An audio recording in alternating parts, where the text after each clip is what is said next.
네, 우리가 지난 시간에는 신앙에서의 준거, 의의 존재 여부, 이 내용에서 우리가 좀 다뤄봤습니다. 그러니까 우리가 구원을 얻을 때 내가 불쌍해서 하나님께서 그래 누구누구야 불쌍하니 내가 너를 구원시켜 줄게 그러는 것이 아니라 먼저 어떤 과정이든지 righteousness가 있어야 된다. 그 righteousness가 내게는 없었어도 주변에 내 부모님이라든지 이웃이라든지 아니면 이 전 세계에 흩어져 있는 믿음의 사람들, 그들이 영혼을 위해서 애타게 기도하는 그 의, 그 righteousness가 있어야만 구원을 얻더라도 구원을 얻는다. 아멘. 그래서 우리의 신앙의 모든 전반적인 것은 의가 존재해야 된다. 그것이 항상 우리 신앙의 기준이 된다. 이제 이렇게 우리가 살펴봤습니다. 자, 그렇다면 의를 얻게 되면 우리는 구원을 얻죠.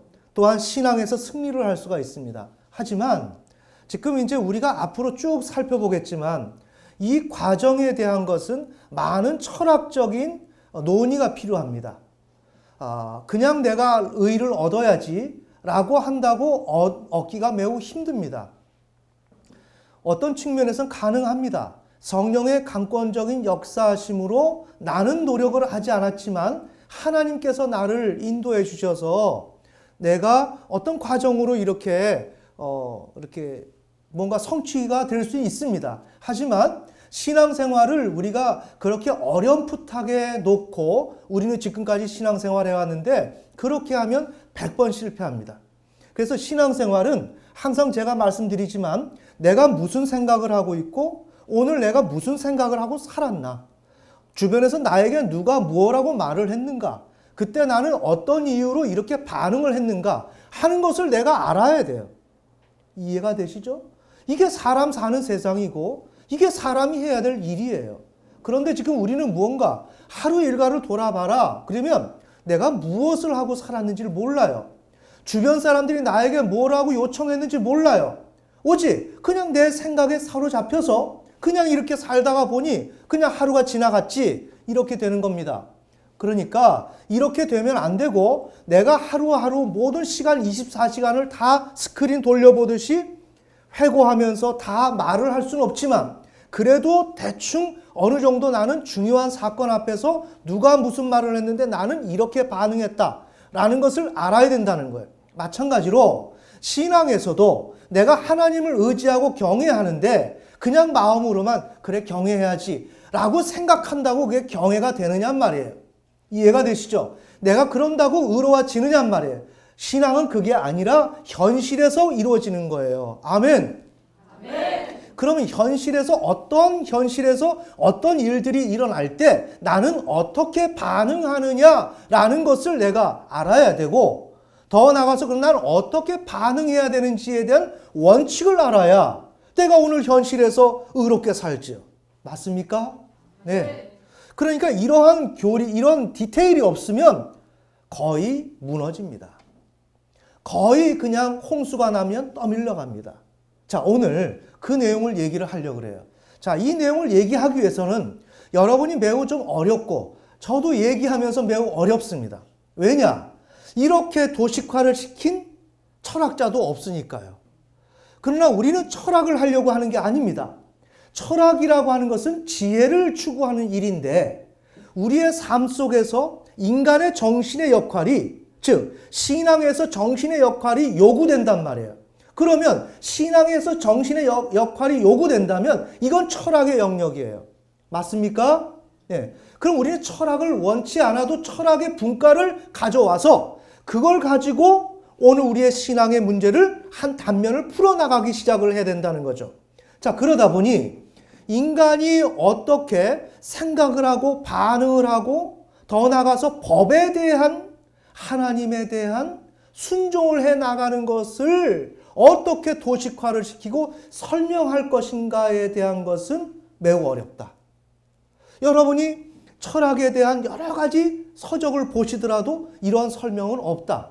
그러나 제가 설명하는 것이 그렇게 선명하고 명료하게 설명은 사실은 힘들 거예요. 하지만 이 정도 설명이라도 여러분들한테 상당한 도움을 주고 그 다음에 착안을 줄 줄 믿어요.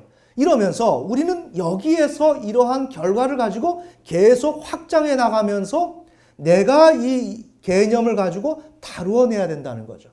그래서 이것을 통해서 내 신앙을 보고 조율해 나가면서 우리가 하나님 앞에 나아갈 때 여기에서 부분적으로 성취가 일어나고 하나님의 응답이 일어날 때 이게 맞구나 라고 하며 이러한 개념들을 좀 더 정교하게 다듬어 갈 수가 있죠. 아멘. 그러니까 신앙은 성경, 설교, 기도, 지금 전례의 한국 기독교가 행해오던 이 커리큘럼 이것만으로 만족할 수가 없다. 오늘 우리의 삶을 디테일하게 살펴볼 수 있는 렌즈가 필요하고 여기에 대한 지식과 이해가 전적으로 요구된다. 아멘. 아멘. 자, 그래서 오늘은 어떻게 의를 내가 획득할 수 있는지, 어떻게 내가 의로워질 수 있는지에 대한 것을 삶에서 내 정신을 기점으로 설명해 나가도록 한번 해보겠습니다. 자, 제가 이렇게 얘기하고자 하는 것은 요약을 하면 신앙의 승리는 신앙적 주체가 육체에게 주어진 기회와 조건을 자신의 것으로 오인하지 않고 양심이 부여한 동기를 중심으로 행위할 때 얻을 수 있는 것이다. 자, 이렇게 한 문장으로 만들었어요. 제가 그 개념을 여러분 조금 제가 설명할 때 좀 어렵습니다. 그러니까 여러분이 좀 이해를 하시고 여러분 안에서도 노력하시고 이 설교를 다시 한번 여러분이 들어보시면서 이런 개념이구나 라는 것을 우리가 좀 획득하는 그것을 우리 오늘 설교의 목표로 잡았으면 좋겠습니다. 아멘. 네. 자, 잘 봅시다. 내가 하나님 앞에 하나님의 뜻대로 순종한다. 하나님을 인정한다. 라는 것은 내가 오늘 현실에서 어떻게 이루어지는가? 나의 현실에서 그것은 내 정신 안에서 이루어진다. 맞습니까? 네. 내 바깥에서 이루어지나요? 아니에요. 이거는 내가 생각을 하는 거지 않습니까? 내가 하나님을 인정해야 된다? 이거는 내 정신 안에서 일어나는 거죠. 맞죠? 그러니까 이 정신 안에서 지금 굉장히 철학의 핵심을 얘기하고 있는 겁니다. 정신 안에서 하나님을 인정해야 되는 거예요. 그러면 정신 안에서 하나님을 인정한다. 우리는 물론 신자에게 내 안에 나를 성전 삼으셔서 성령이 계신다는 걸 알고 있어요. 하지만 정신의 입장에서 봤을 때 하나님은 어디에 계시냐 하는 거죠. 그럼 하나님은 내 마음에 계시는 거예요. 그리고 내 마음에 계시는데 내 마음 안에 법이 있다는 거예요. 천천히. 내 마음 안에 법이 있다는 것을 내가 왜 강조를 하느냐? 하나님을 인정하려고 한다면 그것은 내 정신이 하는 것이고 정신이 하나님을 인정하고 법에 따라서 살려고 한다면 그 법이 어디에 존재하는지에 대한 확고부동한 근거가 있어야만 우리가 스타트를 할 수가 있다는 내용이죠. 아멘. 네. 그래서 그 법이 있으면 그 법에 따라서 하나님을 인정하는 삶을 살 때 나는 의로워질 수가 있는 거예요. 그런데 이것을 철저하게 지켜야 되는 거예요. 천천히요. 그래, 나 이제부터 의로워질 거야. 하나님 인정할 거야. 막 이렇게 막 여러분 주먹 쥔다고 되는 일이 아니에요. 설교 듣고 맞아. 난 이제 잘할 거야. 그런다고 되는 일이 아니에요. 내가 내 마음속에 있는 그 법을 향해서 내가 어떻게 된다고요? 정말 하나님을 그 법대로 인정을 해야 된다고요. 굉장히 중요한 겁니다. 그 법대로. 그러니까 막연한 게 아니라 사실적으로 내가 인정을 해야 돼요. 하나님을.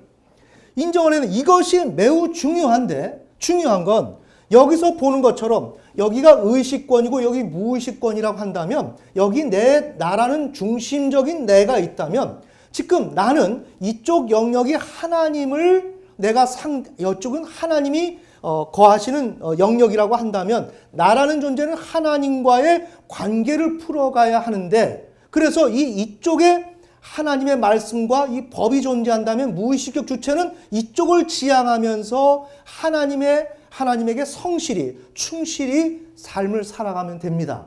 천천히요. 이렇게 하면 되는데 신앙은 그렇게 간단하지가 않다는 것을 제가 이미 말씀드렸어요. 나는 여러 대상을 마크해야 된다는 것을 제가 말씀을 드렸어요. 그러니까 나라는 존재는 하나님을 상대하는 것만 있다면 굉장히 쉬워요. 우리 신앙이 이렇게 어렵지 않아요. 그런데 내가 하나님을 통해서 하나님이 주는 만족감으로 살아가야 될 내가 있고, 나는 작게는 육신을 옷을 입고 있단 말이에요. 육신이 배가 고프면 안 돼요. 육신이 삶이 어려우면 안 돼요. 나는 육신의 옷을 입고 있기 때문에 그 옷이 컨디션, 조건이 좋아야 된다는 거예요. 아멘. 네. 그 육신의 조건이 좋아야 되는데 이와 같이 작게 봐서 자아는 빼더라도 나라는 주체는 하나님과의 관계 속에서 하나님이 주는 안정감을 통해서 안식을 누려야 하고, 또한 그분이 인도하는 대로 가서 평안한 삶을 살아야 하되, 나는 현실적으로는 육체를 갖고 있다 보니까 육체가 요구하는 육신적인 삶이 나에게 제공하는 것을 통해서 내가 안식을 누릴 수 있는 영역 또한 존재한다. 아멘. 아멘. 굉장히 중요합니다. 자, 이렇게 두 가지로 어때요? 이걸 이른바 분열, 나누어져 있다. 내 삶이 이렇게 나누어져 있다. 하나로 모아진 게 아니다. 이게 나누어져 있다면 우리는 어떻게 해야 되느냐? 이 두 가지 중에서 나는 이쪽을 중심으로 이것을 해결해 나가야 돼요. 하나님 말씀에 내 육신적인 삶은 어떠해야 한다? 라는 이 기준점을 가지고 이쪽을 해석해 나가야 돼. 이른바 이걸 종합이라 그러죠. 그러니까 내 삶을 다시 한번 반성을 하고 검토를 하면서 종합을 해서 결론을 내줘야 되는 거예요. 이해가 되시죠? 자, 그런데 지금 중요한 문제는 이런 삶을 살아가야 되는데, 문제는 이쪽 영역에 나의 양심이 존재하는데, 이제 설명을 하겠지만 이 양심이 하나님의 법대로 따라가는데 중요한 역할을 합니다. 그런데 이 양심이 훼손이 되었어요. 우리 양심이 아주 곧바르지가 못해요. 또한 이렇게 곧바르지 못해서 이렇게 종합을 해나가는데 문제가 있는데, 더 나가서 지금 디테일을 얘기합니다. 세부적인 신앙을 얘기하는 거예요.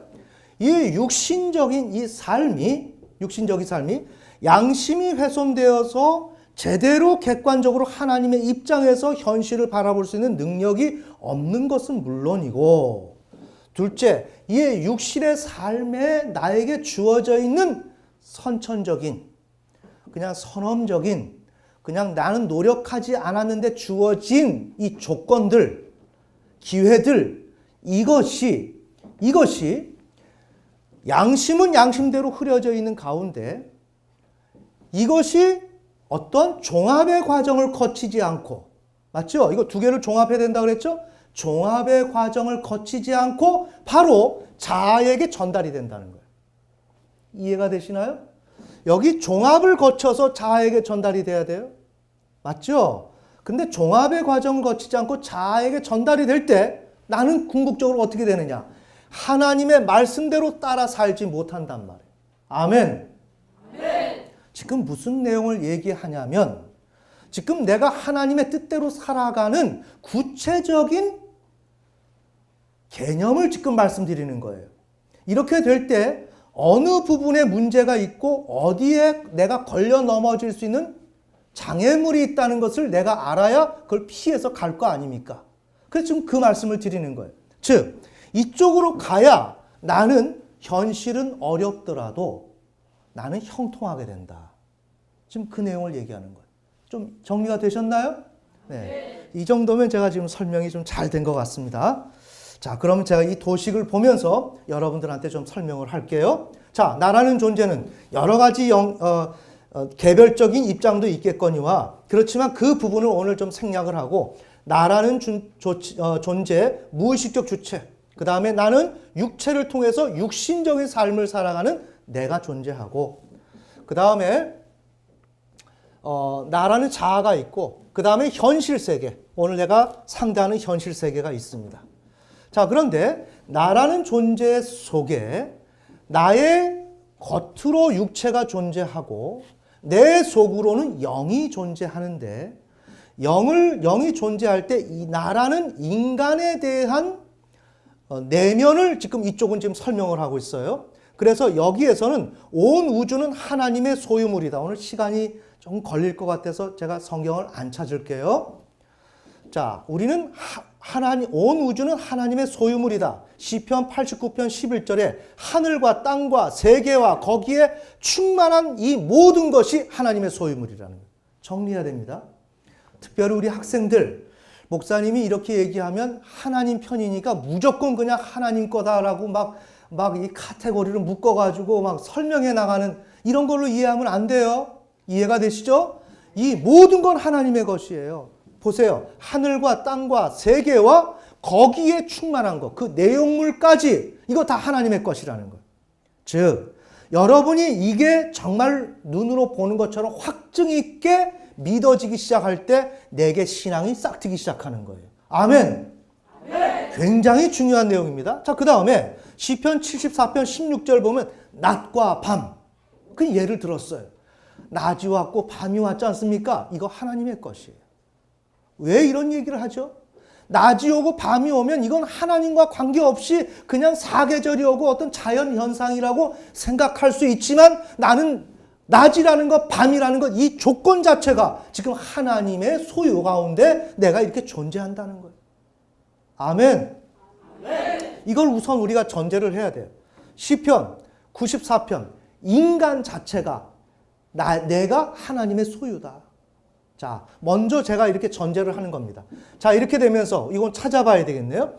우리의 마음속에 하나님의 법이 존재한다는 거예요. 자, 우리가 이미 말씀드렸지만 시편 37편 31절 네, 찾아보시겠습니다.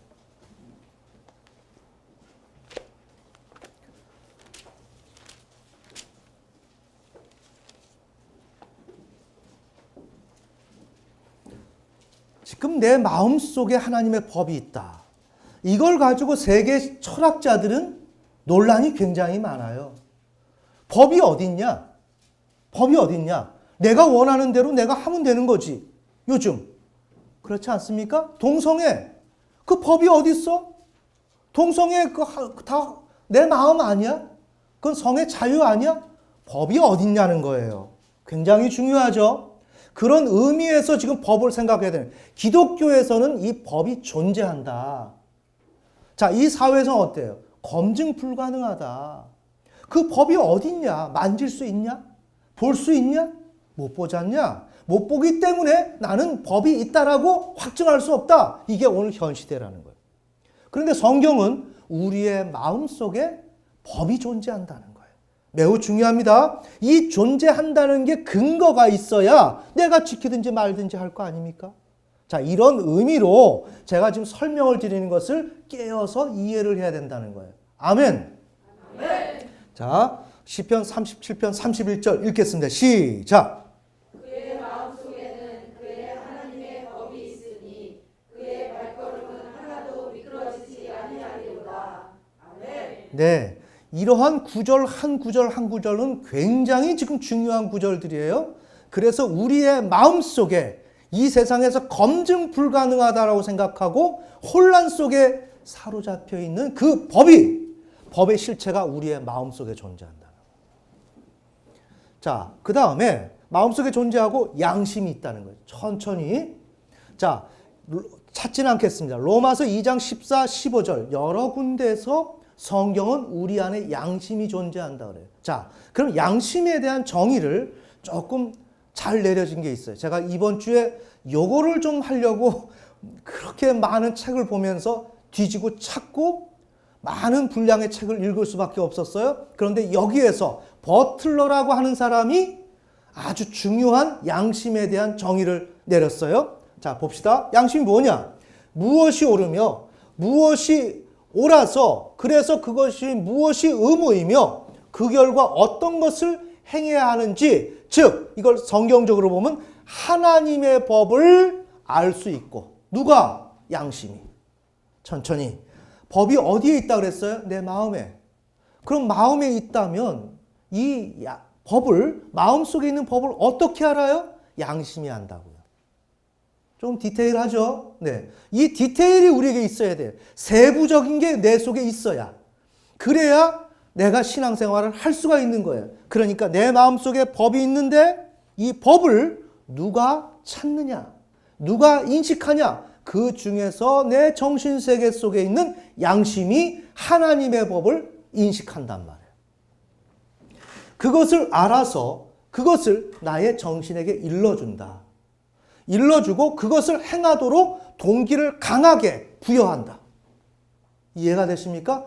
동기를 강하게 부여한다. 정리합시다. 내 마음속에 법이 있고 그 다음에 내게 양심이 있는데 이 양심이라는 이 기능이 법을 알고 알아서 자기가 안 그 법을 나에게 일러준다. 그 다음에 일러주는 것뿐만 아니라 강한 동기로 작용한다. 그러니까 내가 거리에다가 휴지를 버리면 어때? 너 그거 버리면 안 되잖아. 너 그러면 안 되잖아. 어때요? 법을 지금 얘가 가지고 왔고 그 법 가운데서 너는 그러면 안 돼! 라는 동기를 강하게 지금 제공하죠. 아멘. 네, 바로 이와 같이 지금 양심이 이렇게 법을 행하도록 이렇게 동기까지 부여한단 말이에요. 그래서 시편에 우리 요 구절 한번 찾아봅시다. 119편 97절. 여러 군데에서 이러한 내용들이 많이 나오는데 그게 어떤 의미냐? 119편 97절. 이런 맥락을 알고서 읽어야 돼요. 자, 97절 시작. 오 내가 주의 법을 얼마나 사랑하는지요. 그 법이 종일토록 나의 묵상이 되나이다. 아멘. 네, 주의 법을 사랑하지요. 그건 뭐예요? 지금 인간은 양심의 인도하에 하나님의 법을 사모하고 추구한다는 거예요. 내가 주의 법을 사랑하고 묵상한다는 것은 양심을 통해서 이해가 되십니까? 양심을 통해서 하나님의 법을 지금 내가 지향하는 거예요. 하나님의 법에 집중하는 거예요. 요 디테일이 있어야 된다는 거예요.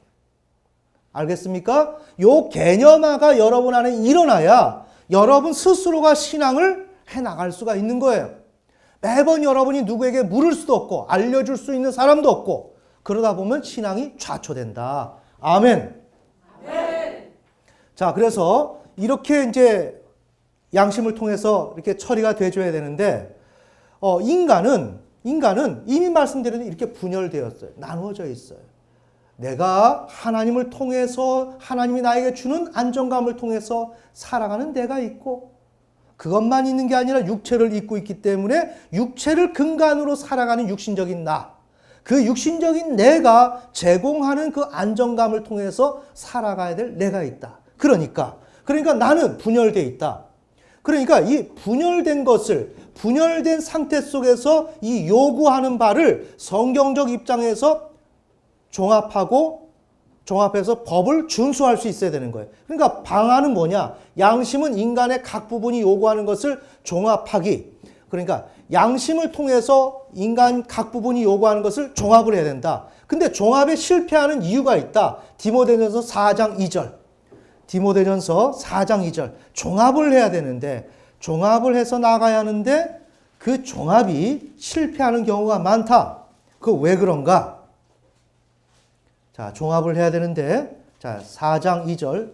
디모데전서 4장 2절. 자, 다 찾으셨으면 한 목소리로 읽겠습니다. 시작. 이들은 위선으로 거짓말을 하며 자기 양심을 뜨거운 인으로 지진 자들이라. 아멘. 네. 지금 우리가 이 종합을 하는 일에 실패하는 것은 딤전 4장 2절처럼 타락한 인간 대부분은 양심이 뜨거운 인두로 지져져서 태워지고 그을려진 상태에 놓여 있다는 거예요. 내 양심이 살아있어야 깨끗해야 그 하나님의 그 법을 잘 알아서 동기부여를 해줘서 내가 무엇을 종합을 하든지 말든지 할 텐데 이 양심 자체가 인두에 지져져서 그을려져서 태워져 있는 이 상태에 있다는 겁니다. 그러니까 양심이 제 기능을 발휘 못한다고요. 그렇죠? 여러분이 양심이 이렇게 깨끗하게 살아있나요? 무뎌있죠. 이래도 돼. 상관없어. 좀 거짓말해도 돼. 사람이 뭐 그럴 수 있지. 뭐 사람이 뭐 매번 거짓말 안 하고 정직하게 살 수 있나? 보세요. 일러주고 하나님의 법을 알아야 되고 그걸 강력하게 동기를 제공해줘야 할 그 양심이 지금 무력화되어 있죠. 아멘. 아멘. 네. 자, 바로 원인이 이렇게 돼 있는 거예요.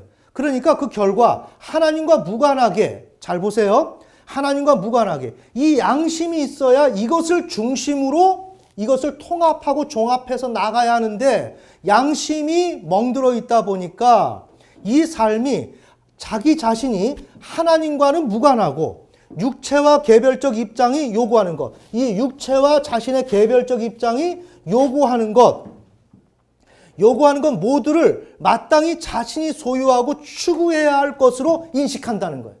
정리가 되시나요?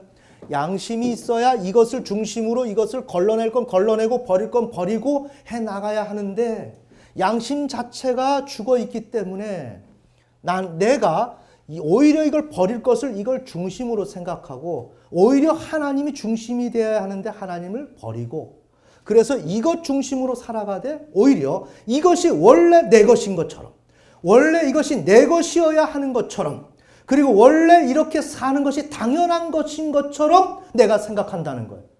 조금 전달됩니까? 네. 지금 이게 과정이 중요한 거예요.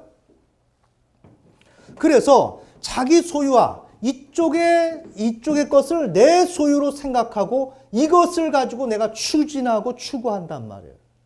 이러다 보면 어떻게 되느냐? 하나님의 뜻대로 순종하지 않고 인정하지 않았기 때문에 의로운 삶을 사는 게 아니죠. 맞죠?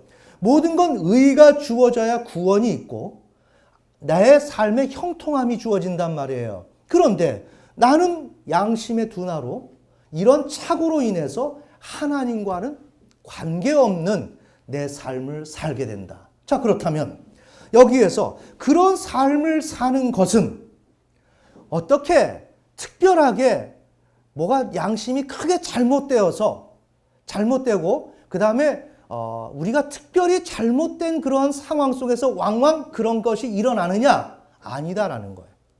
이거는 구분하기가 매우 어렵다. 정리합시다. 이 구분하기가 매우 어렵고 이걸 정교하게 인식을 하고 있어야 하나님의 법을, 하나님을 완벽하게 인정해 들어갈 때라야 내가 구원을 얻는 것처럼 우리는 이렇게 완벽하게 인정하고 들어가지 못하기 때문에 거의 탈락을 한다는 거예요.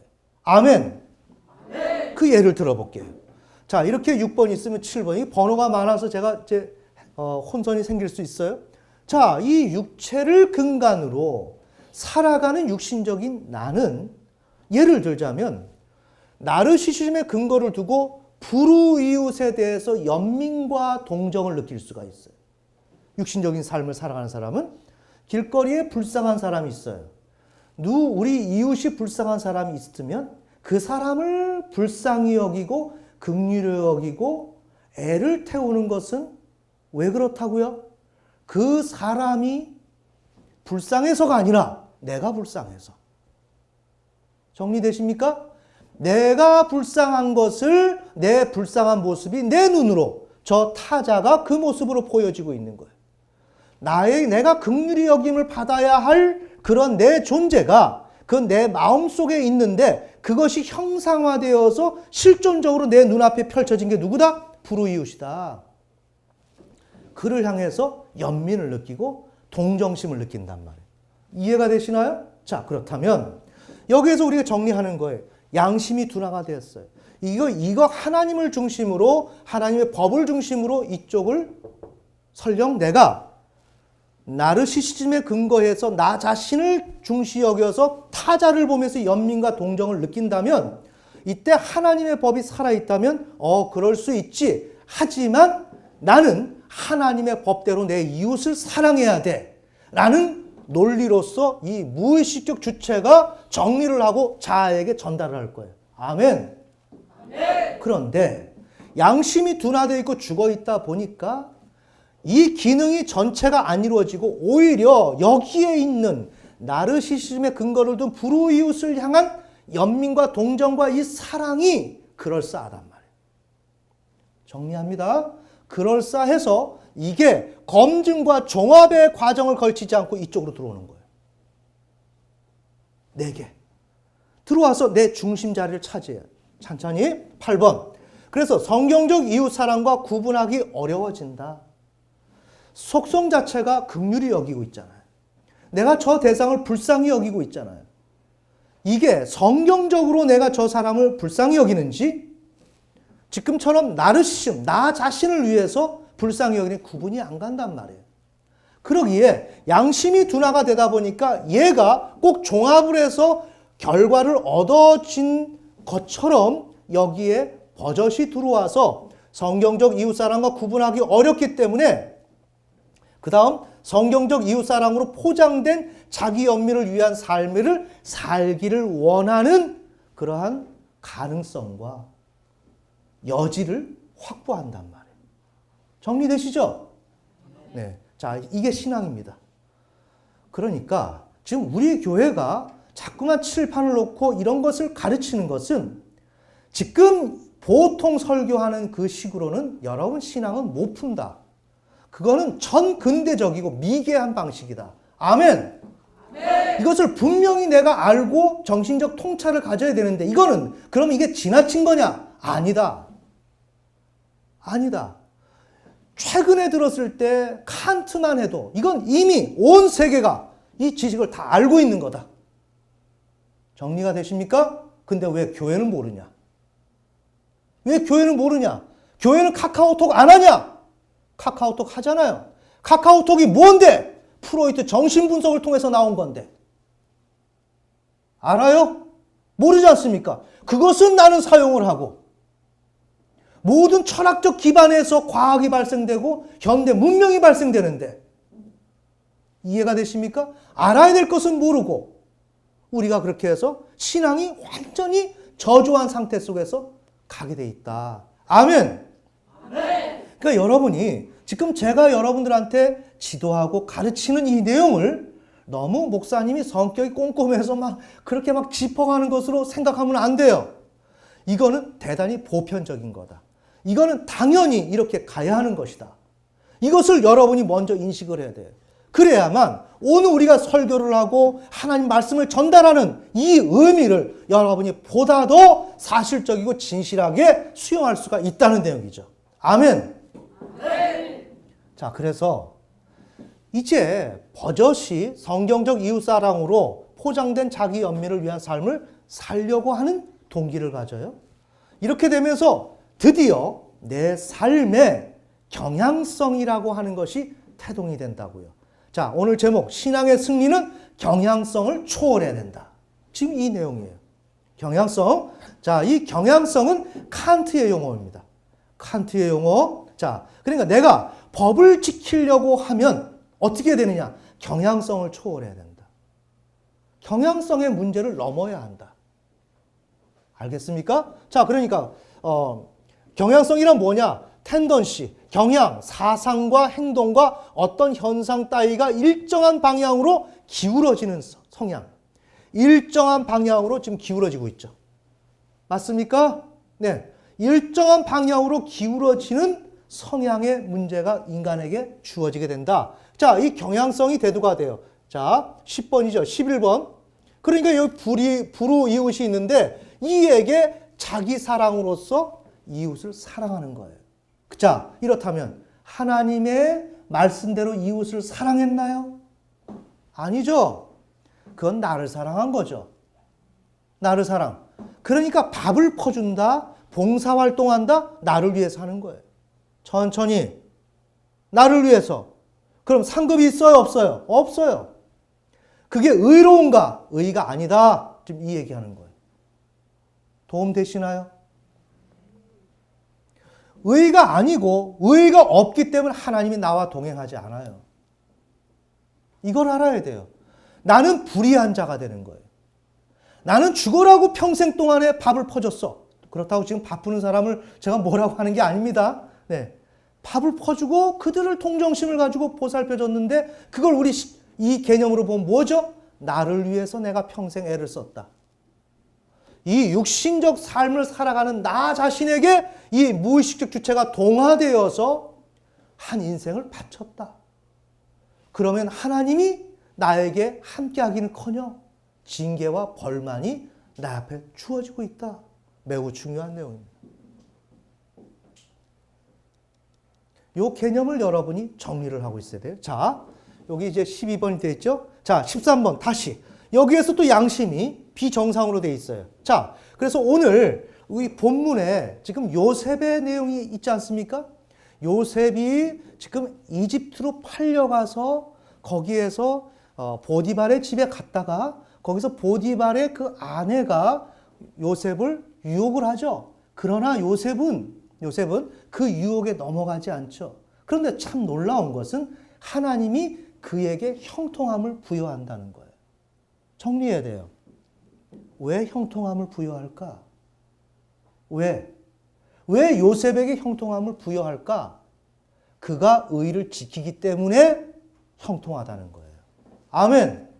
아멘. 자, 그럼 오늘 핵심적인 구절 창세기 39장 우리 9절을 좀 보시겠습니다. 굉장히 중요해요. 우리 성경에서 여러 군데가 우리가 유념해서 봐야 할 내용이 나오는데, 자, 7절.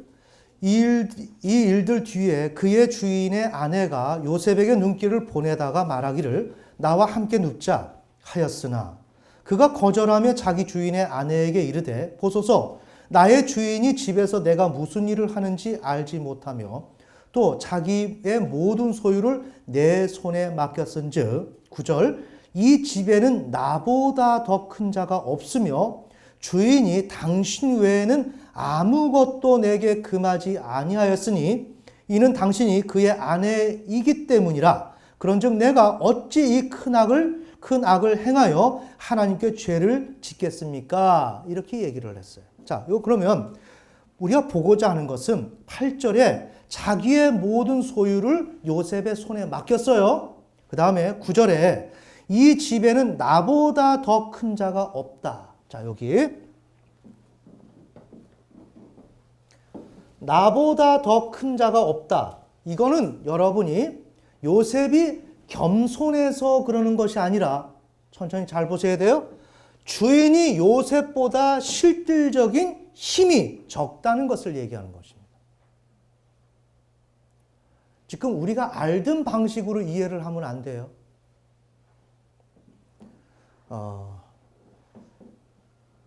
주인 자체가 요셉보다 모자란 거예요. 자, 봅시다. 어느 회사에 사장님이 있고 그 밑에 전무나 어떤 이사, 팀들이 있다고 생각을 해요. 그렇지만 직급은 사장이기 때문에 주인이에요.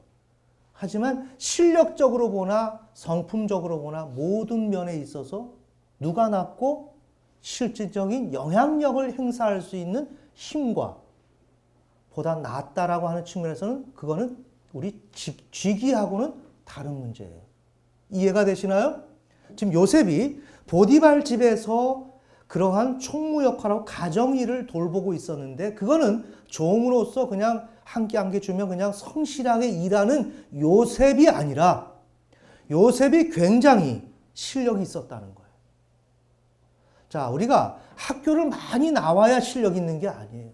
정주영 회장이 학교를 많이 나와서 실력이 있어서 그 거대한 현대그룹을 운영을 했나요? 아니에요. 학교와는 무관하게 거기에 지혜가 있고 그것을 통해서 세상을 움직여 나갈 수가 있는 거예요. 아멘. 아멘. 마찬가지로 원문 성경에 보면 주인이 요셉보다 실질적인 힘이 적다라고 나와 있어요. 이 원문을 보면 정리합시다. 자, 이렇게 되고 당신 외에는 아무것도 내게 금하지 아니하였으니 이 말은 당신 외에는 아무것도 나로부터 빼앗아 갈 수 없다 이 얘기예요. 이 내용이 원문에서는 이해가 되십니까? 그 아내 외에는 나로부터 아무것도 빼앗아 갈 수 없다. 이건 뭐예요? 굉장히 힘을 지녔다는 거예요. 요셉이 이렇게 이해를 해야 성경을 제대로 보는 겁니다. 자, 요셉이 성실하게 그냥 녹을 먹으면서 그렇게 종노릇한 요셉이 아니고 그렇게 들어갔지만 영향력을 발휘하면서 주인보다 훨씬 나았단 말이에요. 그래서 보디발의 아내가 요셉이 탐나기 시작하는 거예요. 즉, 요셉이 무언가 젊기 때문에 육신적으로 욕망이 들어서 그런 것이 아니라 이른바 정신분석적으로 개념을 말하면 팔루스, 힘, 지혜, 능력, 그게 이 젊은 요셉을 통해서 보여지기 시작하는 거예요. 그러니 남편보다는 오히려 요셉에 관심이 가기 시작하는 거예요. 이해가 되시나요? 이런 측면에서 보셔야 돼요. 자, 봅시다. 이렇게 되었을 때, 지금 이 무의식적 주체는 우리의 양심이 보통 지금 양심이 비정상인 경우에는 이것이 전부인 줄 안다 그랬지 않습니까? 그러니까 이렇게 요셉에게 주어져 있는 아주 좋은 기회입니다. 요셉이 으뜸가는. 그 보디발의 아내마저도 요셉을 굉장히 사모하고 굉장히 귀한 사람으로 생각하고 좋아하는 거예요. 막 타락해서 좋아하는 게 아니라. 그러다 보니까 보디발로부터 받은 건 모두가 내 소유로 인식이 될 수가 있겠죠. 왜? 양심이 둔화가 됐으니까. 맞습니까? 이렇게 들어온다는 것을 설명하려고 하는 거예요. 모든 것이 육신을 쫓지 마라. 그러면 너희는 사망이다. 라고 하지만 그 육신을 내가 쫓는 게 아니라 육신의 이런 양심이 비정상의 단계로 접어들게 되면서 육신에게 주어져 있는 절호의 기회, 우연 발생적인 나의 어떤 조건, 능력을 통해서 주어져 있는 이 조건들이 양심의 둔화로 말미암아 나에게 버젓이 원래 내 것인 것처럼 들어온단 말이에요. 맞습니까? 자, 그러면 제가 왜 이 말씀 드리냐. 여기에 온 우주는 하나님의 소유물이라고 그랬죠. 하늘과 땅과 세계 거기에 충만한 모든 것. 낮과 밤까지 하나님의 것이라고 그랬죠. 양심의 둔화가 일어나니까 보디발로부터 받은 것 모두가 내 소유라고 생각하죠. 아멘. 아멘. 내 소유가 아니란 말이에요. 내 소유가 아니라고요. 내 소유로 생각한다고요. 자, 지금 우리가 디테일을 지금 보고 있는 거예요. 15번 이렇게 됐죠. 16번. 이렇게 되면 어떻게 돼요? 아하, 내 거니까. 내가 이렇게 이 집에 보디발은 이름만 보디발이지 나머지는 다 실질적인 내가 마음대로 할 수 있어. 내가 실세야. 이렇게 되면 어떻게 돼요? 내가 주관하고 싶은 동기가 생기지 않겠어요? 당연한 거죠. 자, 16번. 이래서 한쪽으로 이렇게 치우치게 됩니다. 경향성이 이렇게 해서 나타나게 되는 거예요. 자, 18번. 그러니까 보디발의 아내가 있어요. 그러면 보통의 경우 이렇게 되면 어때요? 아내를 내가 취하는 거예요. 요 과정입니다. 네. 그저 음탕해서 취하는 게 아니라 이렇게 해도 되겠다라고 하는 이런 자기 안에 힘이 있고 어떤 내가 어떻게 펼쳐나갈 수 있다라고 하는 어떤 근거가 제시되었다고 생각할 때 그 이웃을 탐을 내고 이웃의 아내를 탐을 낼 수가 있는 거예요. 자, 이렇게 되었다면 요셉이 간음을 한 것이고 신앙에 실패를 한 거예요. 아멘. 아멘. 자, 이렇게 되면 여러분이 이제 요셉이 실패한 경우에 있어서나 좀 그렇지 이렇게 생각할 수 있는데 그게 아니고 우리가 지금 그렇다는 거예요. 저는 그 얘기를 지금 하려고 지금 산을 넘어가는 거예요. 아시겠죠? 자, 이렇게 이제 됐습니다. 18번, 19번까지 이렇게 됐으면 20번. 근데 요셉은 실은 양심이 정상이단 말이에요. 우리 9절. 자, 제가 다시 한번 읽을게요. 이 집에는 나보다 더 큰 자가 없으며. 이건 뭐라 그랬어요? 주인이 요셉보다 실질적인 힘이 적다. 그 다음에 당신 외에는 아무것도 내게 금하지 아니하였으니 이거는 당신 외에는 아무것도 나로부터 빼앗아 갈 수는 없는 상황이다. 자, 이렇게 해석합니다. 그런즉 내가 어찌 이 큰 악을 하나님께 죄를 지으리까? 자, 이런 가운데서 내가 어떻게 하나님 앞에 이럼에도 불구하고 이렇게 되었지만 나는 하나님 앞에 죄악을 범할 수가 없다. 지금 이 얘기를 하는 거예요. 그럼 어때요? 지금 이 요셉의 양심은 살아있죠? 예, 양심 살아있는 거예요. 그러니까 창세기 39장 9절에 요셉의 양심은 보디발로부터 모든 것을 받아서 그것이 자신의 권한에 있어도 하나님의 법에 따라 행해야 함을 지금 알고 있는 거죠. 네. 그러니까 지금 요게 20번의 이 양심이 지금 경향성으로 치우쳐지는 게 아니라 자아에게 전달이 되는 거예요. 그것을 가지고 지금 보디발의 아내를 보는 거죠. 그러면서 어떻게 합니까? 철저하게 보디발의 아내로서 예우를 하죠. 맞습니까?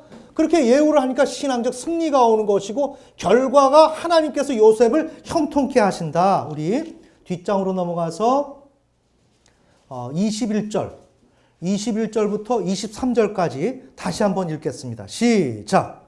그러나 주께서 요셉과 함께 계시고 그에게 긍휼을 보이사 감옥의 간수의 눈앞에서 그에게 호의를 베푸시매 감옥의 간수가 감옥에 있던 모든 죄수를 요셉의 손에 맡김으로 그들이 거기서 무슨 일을 하든지 그가 다 그 일을 행하였더라. 감옥의 간수는 그의 손 밑에 둔 것은 무엇이든 돌아오지 아니하였으니 이는 주께서 그와 함께 계셨기 때문이라. 주께서 그가 행한 일을 형통하게 하셨더라. 아멘. 네. 이 삶이 어디서 온다? 내가 의로운 삶을 살았기 때문에. 이해가 되십니까? 그냥 우리가 좀 처음으로 돌아가요. 그냥 의롭게 살아야지, 하나님을 인정해야지 이렇게 마음만 먹는다고 되는 게 아니라 나는 이렇게 분열되어 있는 가운데 종합을 해야 되는데 양심이 둔화가 되어 있고 그런 양심을 살려야 되고 그래서 육체에서는 내게 선언적으로 그냥 자연적으로 나에게 주어지는 기득권이 주어진단 말이에요. 얼마든지 그것을 내 것이라고 생각할 수 있는 것. 그러나 양심이 살아있다면 온 우주는 하나님의 소유이기 때문에 내가 함부로 관리할 수 없는 것이고 하나님의 법 가운데서 이 내 육신의 삶 속에 주어진 것을 평가를 해야 된단 말이에요. 아멘. 아멘. 요셉이 이 평가를 했다고요. 그 평가를 하고 육신적인 경향성으로 치우치지 않고 하나님의 말씀대로 따라서 내 삶을 살아갔다고요. 그러다 보니까 하나님께서 어떻게 합니까? 요셉의 일거수일투족을 돌아보시고 형통케 하신다. 아멘. 아멘. 매우 중요합니다. 자, 이렇게 이제 21번. 자, 이렇게 됐을 때 이제 양심이 또 이제 비정상으로 돌아갔어요. 우리의 경우를 좀 얘기를 합시다. 그러면 우리에게 육신적인 생명이 있어요. 자, 내가 육체를 근간으로 이 육신의 삶을 살아가요. 하나님과 관계가 없는, 이쪽은 하나님과 관계가 있고, 그래서 하나님과 관계가 없는 삶을 살아갈 때 나라는 존재가 있어요. 지금 이렇게 존재하지 않습니까? 요게 뭐냐 이거예요.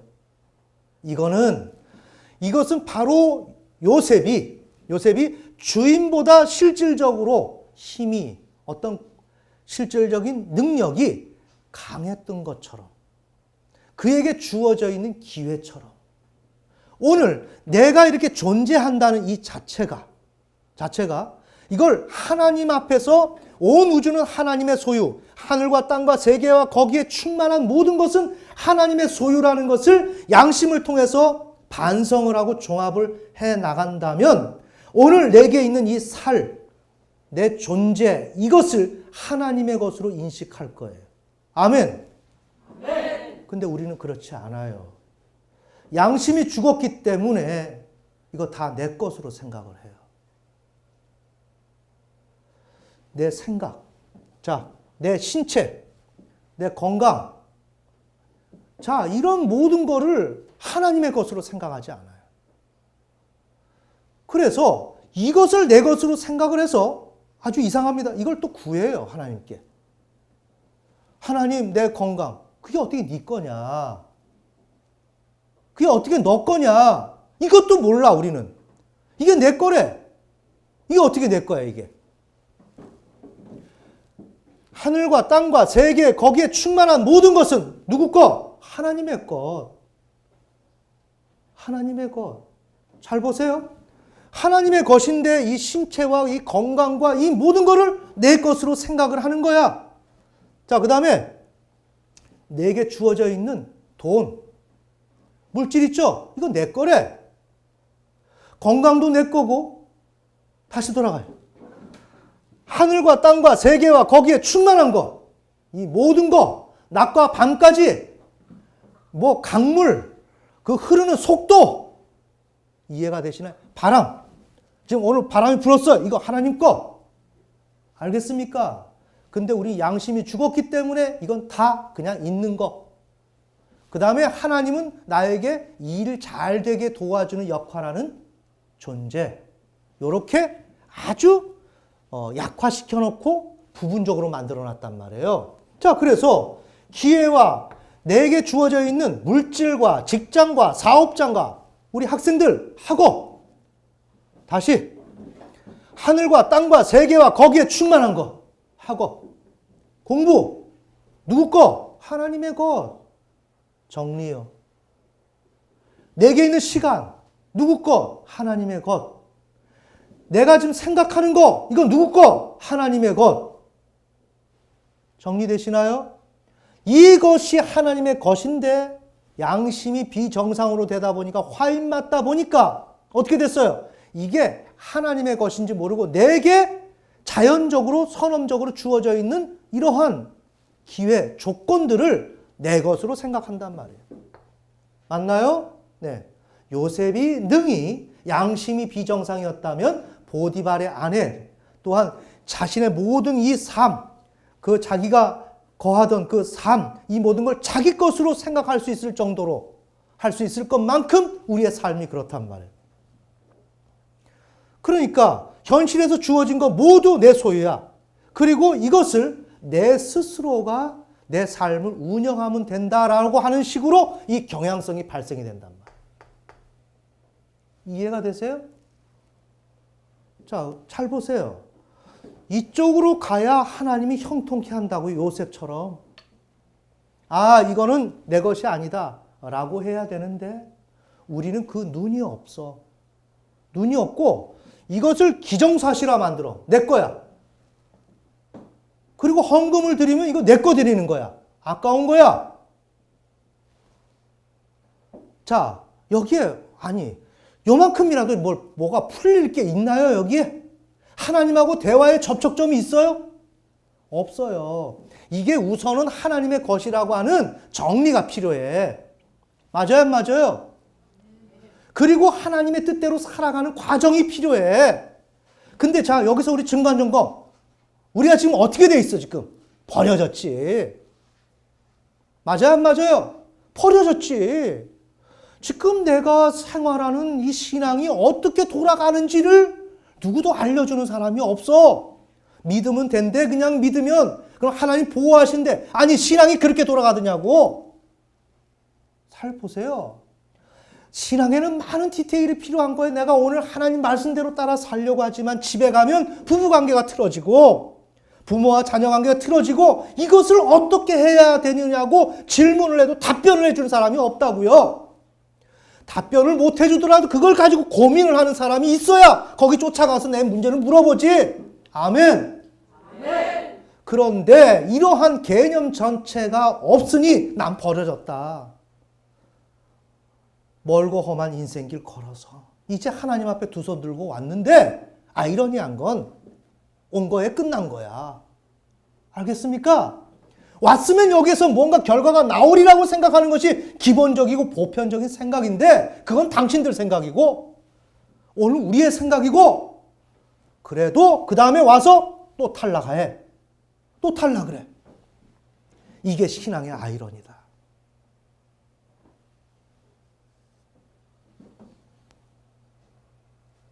조금 오늘 전달한 내용이 좀 이해가 되시나요? 네. 그래서 오늘 이 얘기를 하려고 제가 좀 애를 썼습니다. 자, 조금이라도 좀 전달이 됐으면 좋겠고 지금 내 마음속에 있는 그 취지를 알겠죠? 저는 여러분들을 살리고 싶어요. 저도 살고 여러분도 살고 우리 진지하게 팔을 걷어붙이고 열린 마음으로 노력을 해보자고요. 왜? 하나님이 그냥 이름만 부르면 계시는 하나님이 아니고 그 하나님이 매우 중요하고 예수 그리스도를 운운하면서 십자가를 운운하면서 그렇게 요란하게 그냥 법석을 떤다고 되는 일이 절대 아니고 됐으면 지금 오늘 한국교회가 그렇게 막 이제 주여하고 한 사람들 앞에 역사가 나타나야 되는데 그게 그렇지가 않아요. 그런다고 또 하나님은 모든 것에 역사하시는 분이 아니에요. 눈에 들어가는 육신적인 것에. 알겠습니까? 자, 그래서 우리 정리를 합시다. 의는 우린 신앙에서 의를 지켜야 되고 그래야 승리가 있다. 그것을 하기 위해서는 법을 준수해야 되고 하나님을 경외해야 된다. 근데 그 법이라고 하는 것, 이 기준, 해야 되는 도덕, 윤리, 이것은 어디에 있느냐? 내 마음 안에 있다. 그것을 마음 안에 있는데 그 마음 안에 있는 그 법을 향해서 100% 준수해야 된다. 나라는 자신이 완전히 이 법을 향해서 올인해줘야 된다. 이게 아브라함의 역사다. 아브라함에게 주어져 있는 이삭. 육신적인 삶을 살아갈 수 있도록 충분히 주어져 있는 이삭. 그러나 아브라함은 어땠어요? 모든 것은 하나님의 것이다. 아멘. 그 인식을 가지고 이걸 철저하게 버렸단 말이에요. 어떻게 버렸어요? 자기의 아들을 단 위에 올려놓고 난도질을 하고 쳐서 죽인다 할지라도 하나님을 인정했다고요. 아멘. 이게 하나님을 인정하는 삶이란 말이에요. 이렇게 해야만 하나님을 인정하는 것이고 법을 준수하는 거예요. 그게 아니라 그거 원리는 알겠는데 목사님 그거 알겠는데 그냥 그렇게 알았으니까 넘어가요. 또 그 얘기 그만하고 이렇게 가면 안 돼. 알겠습니까? 그 얘기가 중요하다는 거예요. 여기에서 내가 정말로 내 귀한 것을 난도질을 하고 다 없앨 정도가 됐느냐? 이래야만 법을 준수한 게 된다. 이게 의다. 알겠습니까? 그럼 우리 공동체는 뭐냐? 아브라함을 믿음의 조상으로 여기고 살아가는 우주적 공동체다. 신약 시대를 거쳐서 우리는 구약의 유다 백성이 아니고 접붙임된 교회란 말이에요. 이 교회는 뭔가? 아브라함의 믿음을 이어받은 존재란 말이에요. 아멘. 그럼 우리는 뭔가? 어떠한 멘탈이 있는가? 우리에게는 하나님을 향해서 내게 있는 소유 어떤 것이라도 가치 없이 여기고 다 하나님 앞에 드릴 수 있는 양심이 살아있고 내 육신에게 주어져 있는 그것을 내 것이라고 생각하지 않으며 내 마음속에 있는 이 법, 하나님에 대한 윤리, 도리를 너무나도 냉정할 정도로 지키고 나가는 사람, 이게 아브라함의 후손이란 말이에요. 아멘! 우리가 왜 이 고난의 길을 가는가? 그 아브라함을 따라가기 위해서. 그런데 이 정신이 없으면 돌들로도 아브라함의 후손을 만드신다. 아멘! 매우 중요한 겁니다. 이 가르침이 우리에게 있어야 돼요.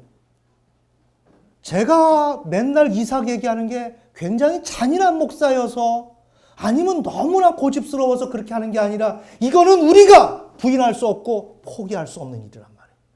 이거는 내 생명을 버린다 할지라도 나는 죽으면 죽었지 이 사실만큼은 부인할 수 없는 것이고 이것이 오늘 내 삶 속에서 일어나지 못하면 안 되고 이것을 내 평생 동안에 내 안에서 일어나도록 견지해야 되고 이것을 가지고 이루어질 수 있도록 사력을 다해서 고통 가운데서 어때요? 이 언덕을 내 손톱을 가지고 긁고 올라가더라도 이거 정상으로 올라가야 하는 거예요. 이해가 되십니까?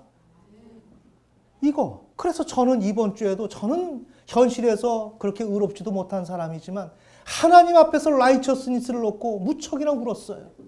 하나님, 왜 이렇게 이 시대가 이 의가 없나요? 왜 이렇게 하나님을 말하면서도 하나님에 대한 그러한 필요성을 이 피조물이 말이라도 하나님 잘못했어요. 내가 당신에게 절대적으로 하겠습니다 하는 말을 왜 신자들이 그것을 왜 하지를 못하나요? 이것을 놓고 저는 이해가 안 되는 거예요. 이해가. 알겠습니까? 이게 오늘 우리 시대의 일이란 말이에요. 예수를 말하는 것은 너무나도 쉬운데 왜? 내 거 내놓는 거 없잖아. 예수가 다 해줬잖아. 믿기가 쉽지. 하나님을 믿는 것은 내 것을 내놓는 것이지 예수를 통해서 얻는 게 아니란 말이에요. 아멘. 그러니까 어느 교회는 매우 영적이고 신령한 것처럼 얘기하면서 하나님 앞에 기도에 집중하고 신령하게 살아야 된다고 하지만 결국 들어가니까 뭐야? 얻는 것을 영적으로 탁월하게 얻는 방법을 그 교회가 잘 일러주더라고요. 그게 아주 영적인 교회란 말이에요. 그러나 그 속에는 나 자신을 하나님 앞에 팽개치고 버려야 한다는 이게 처음이요 끝이다라는 것을 일러주지 않는다고요. 아멘. 그러니까 그 교회는 어때요? 신령하게 하면 응답이 있기 때문에 그것을 통해서 응답받기 위해서 교회 간다고요. 구원 없어요. 구원 없습니다. 하나님은 지금 무엇을 원해요? 정말 너희가 나를 사랑하냐? 정말 너희가 나를 사랑하냐? 지금 주변에서 건물이 눈 뜨고 나면 올라간단 말이에요. 어떻게 그렇게 곧바르게 올라가는지 그 위세에 압도당하죠. 우리는 그대로 있는데 어떤 생각이 드세요? 그런 시대 가운데서 내가 하나님을 향해서 어떻게 살아야 된다라고 하는 것, 이거는 내 안에서 계속 주먹이 불끈불끈 쥐어지고, 하나님, 정말 하나님을 인정하기를 원합니다. 살든 못 살든 그건 두 번째란 말이에요. 내 마음속에서 하나님을 인정하지 않느냐 하느냐, 이 문제인데 오늘날 기독교인들은 그걸 인정하기 싫어해요. 노골적으로. 알겠습니까? 주변에 물어보세요. 당신 아이를 죽여가면서 하나님 믿고 싶어? 그 믿음이라면 가고 싶어? 아니라 그래요. 다 가짜입니다. 성경이 어디서 그런 얘기를 합니까? 표퓰리즘으로 완전히 도배해서, 좌파로 완전히 도배해서 전 세계 기독교가 물들어 있단 말이에요. 붉은 물로. 그걸 누가 알아요? 그것을 위해서 우리가 홀로 싸워나가는 거예요. 전 세계를 향해서. 아멘. 아멘. 여러분이 생각 있으면 보란 말이에요. 이 마음을 가지란 말이에요. 이 마음을 가지고 내가 행하든지 못하든지 그건 두 번째고, 내 마음속에서만큼은 내 인생 다 하나님께 드리겠습니다. 이게 옳은 겁니다. 아니, 그 자체에 머무르라는, 이게 의라는 거예요. 이 의. 아브라함이 이삭을 죽였나요? 하나님 그런 분은 아닙니다. 그 마음 중심을 보는 거예요. 즉, 내 정신 안에서 어떻게 너는 하나님을 경외하고 살아가냐, 이걸 하나님은 보신단 말이에요. 아멘. 아멘. 그가 삶 속에서 실수 없이 살았느냐, 이거 얘기하는 게 아니에요. 하나님은 너 실수할 줄 알아. 그래서 제사 방법 줬단 말이에요. 너 실수하면 제사 지내. 그 다음에 그 제사는 누구예요? 예수 그리스도. 예수 그리스도를 다 통해서 해결되면 돼. 그게 문제가 아니야. 지금 하나님은 그 얘기를 하는 거예요. 아멘. 아멘. 그런데 기독교는, 우리 인간은 죄를 지을 수밖에 없기 때문에 예수 그리스도가 필요하다는 식으로 그 좌파 특유의 아주 교묘하게 엮어 들어가는 김정은이처럼 그렇게 대화를 풀어가는 거예요. 우리나라 누구라고 설명을 하기는 어렵고. 알겠습니까? 그냥 A면 A지. A 대시. 그래서 뭔가 교묘하게 아닌 것을 집어넣고 나중에는 빗나가게 만드는 거. 그냥 핵을 포기하고 그냥 없앤다 그러면 될 거 아니야. 무슨 핵 그런 뭐 시험장을 뭐 이제는 폐쇄시키고. 아니 그래 뭔데? 아니야, 핵을 폐기시킬 의도는 없대. 근데 이걸 가지고 하면서 어때요? 핵을 포기를 안 하면서 사람들을 거짓으로 유혹을 해서 그냥 넘어가려고 하는 거. 그게 기독교다는 거예요. 아멘. 네. 아니, 하나님을 믿는 거라서 하나님을 이렇게 믿어야 된다고 지금 성경에 나와 있으면 믿어야 될 거 아니에요. 그게 아니고 하나님을 믿지만 또 믿는 데 있어서 우리는 또 죄를 지을 수밖에 없으니까 예수 그리스도를 보내주셨고, 아니 그게 아니라 그 죄를 짓는 게 문제가 아니고 하나님을 너 마음속에서 인정하냐 안 하냐 이 얘기하니까 또 그 얘기는 대답을 안 하고 또 다시 그냥 우리 죄를 지을 수밖에 없고 이 얘기를 하는 거예요. 이걸 2000년 동안 해왔어요. 여러분, 이런 얘기 들으면 하나님을 사랑한다는 건 뭐예요? 마음속에서 의분이 일어나야 돼. 의분이. 내 속에서 끓어야 돼. 이게 뭐예요? 이게 사명이다. 하나님, 이건 감당하기 힘들어요. 이래서는 안 돼요. 어떻게 기독교가 이럴 수가 있어요? 이게 구약 성경에 나온 의인들의 기도단 말이에요. 구약의 의인들의 기도가 전부 다 이 기도란 말이에요. 알겠습니까? 이럴 때 하나님을 본단 말이에요. 이럴 때 천국이 내게 온단 말이에요. 아멘. 그냥 가방 들고 교회가 말하는 그 커리큘럼 들고 딸랑딸랑 왔다 갔다, 이거는 아무것도 아니야. 거기서 무슨 뭐 직책을 줬어. 그거 아무것도 아니야. 그래서 너는 어떻게 했는데? 라는 얘기를 하는 거예요. 자, 오늘 이렇게 전한 내용 여러분들이 좀 잘 정리해서 신앙의 디테일을 가하고 이제 착오 없이 오차 없이 해서 우리가 멀고 긴 인생을 돌다 왔으면 이제만큼은 여기서 탈락하면 안 됩니다. 제대로 가서 하나님 앞에 정말 너 참 잘했어 라고 하는 인정받는 저와 여러분이 되었으면 좋겠습니다. 네, 기도하겠습니다.